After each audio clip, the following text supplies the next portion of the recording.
Assalamualaikum warahmatullahi wabarakatuh, anak-anak semua. Bagaimana kabarnya? Alhamdulillah baik. Bapak juga alhamdulillah baik. Cuman tadi agak sedikit batuk-batuk, tapi alhamdulillah udah baik lagi. Nah, sebelum kita memulai pembelajaran kita, silakan diambil absennya si Budi. Silakan sebelum kita mulai pembelajarannya, angkah baiknya kita berdoa terlebih dahulu. Si Budi, silakan pimpin untuk doanya. Oke. Doa mulai.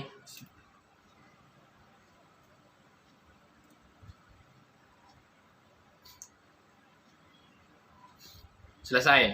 Nah, Bapak mau ambil absen dulu ya. Siapa yang di sini yang nggak hadir? Yang nggak hadir. Oke, Bapak absen ya. Andi, hadir. Iki, hadir. Budi, hadir ya. Dinda, hadir. Oke, hadir ya. Berarti hadir semua.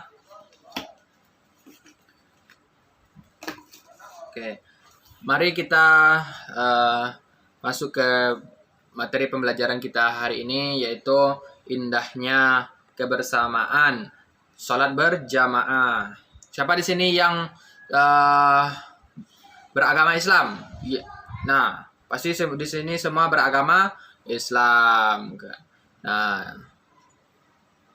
apa kewajiban seorang Muslim dalam sehari semalam? Yaitu sholat berjamaah. Bagi yang laki-laki, berjamaahnya di masjid. Oke.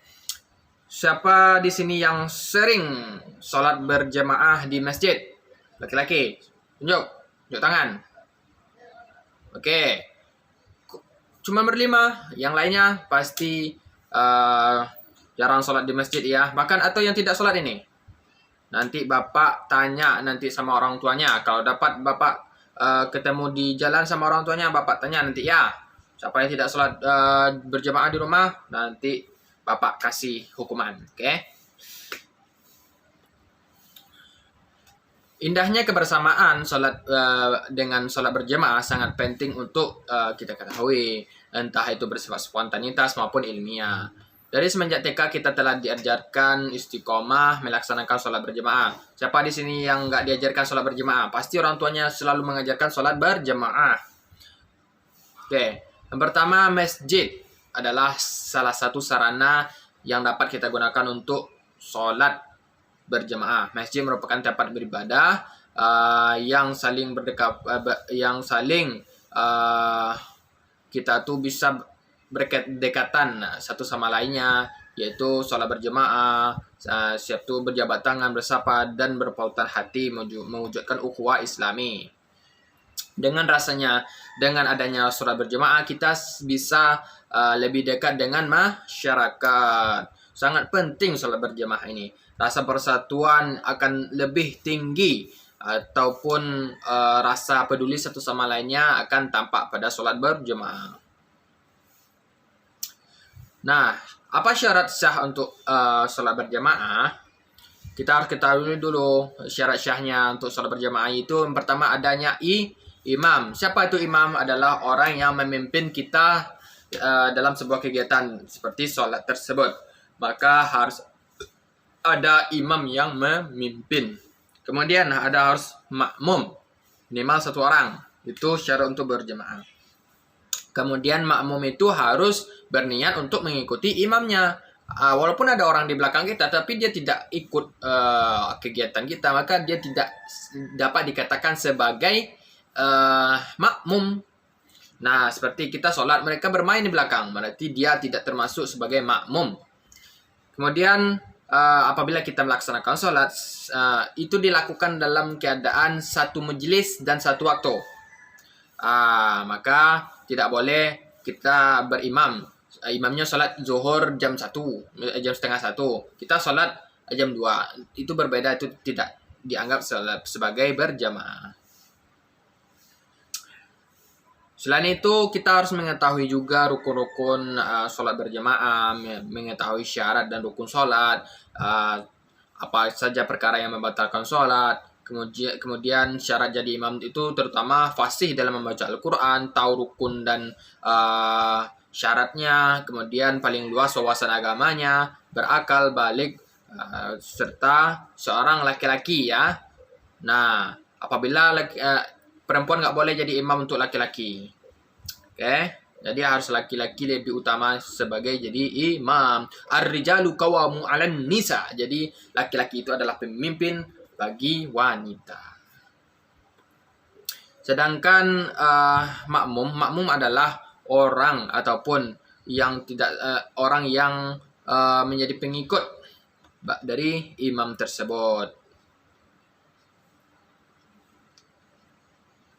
Pembiasaan sholat berjamaah itu dapat kita lakukan dengan apa? Mengetahui keutamaan sholat berjamaah, yaitu sholat berjamaah itu berbanding 1 dengan 27 derajat kebaikannya. Adapun manfaat sholat berjamaah adalah menjalin silaturahmi antar sesama, mengajarkan hidup disiplin, saling mencintai dan menghargai, menjaga persatuan, kesatuan dan kebersamaan, menahan menahan dari kemauan diri sendiri ataupun ego, mengajarkan kepatuhan sebagai seorang muslim kepada pemimpinnya.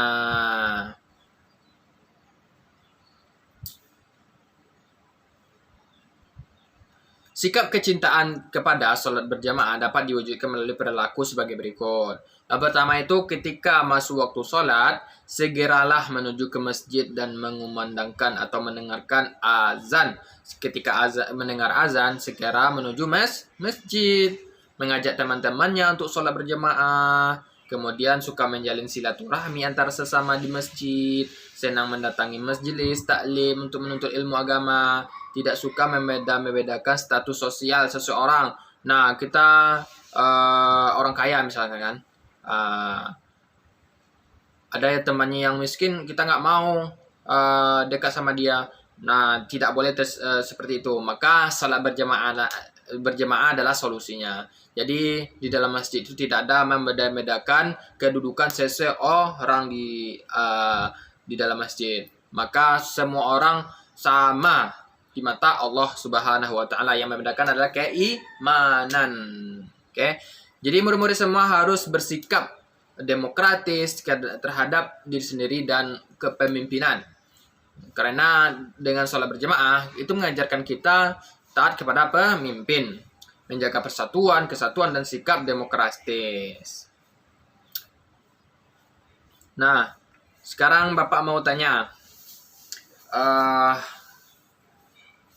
bagaimana keadaan ataupun situasi sholat berjamaah? Pasti baik kan? Tidak ada yang ribut. Maka di situ mengajarkan kita untuk lebih bersikap tenang ataupun patuh terhadap aturan, karena tidak boleh sembarangan di masjid.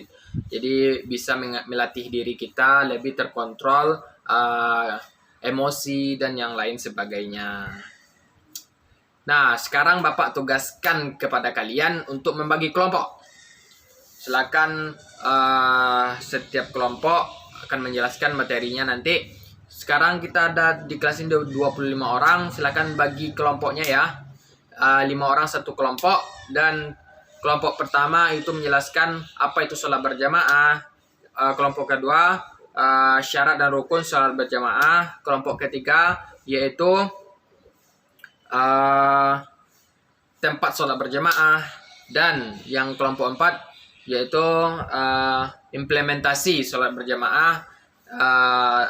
Dan kelompok kelima adalah manfaat sholat berjamaah. Silakan dibentuk kelompoknya dan persiapkan untuk mempresentasikan ataupun menjelaskan nanti terkait materi yang telah dipelajari ataupun yang telah didiskusikan. Nanti kita lakukan tanya jawab. Bapak nanti akan nilai keaktifan kalian baik dalam menyampaikan materi ataupun dalam kelompoknya ya. Oke. Silakan buat tugasnya, Bapak tunggu. Oke, sekarang waktunya telah habis. Silakan presentasikan kelompok 1. Nah, ataupun kita lanjutkan di minggu selanjutnya ya untuk presentasinya. Karena waktu kita telah habis, Bapak akhiri dengan mengucapkan ataupun masih ada yang mau bertanya? Oh, tidak ada. Oke, kita ucapkan alhamdulillah rabbil alamin. Subhanakallahumma wa bihamdika asyhadu an la ilaha illa anta astaghfiruka wa atubu ilaik. Sampai jumpa di minggu depan dan ingat tugas kelompoknya, oke? Kalian harus belajar di rumah. Oke, silakan pulang.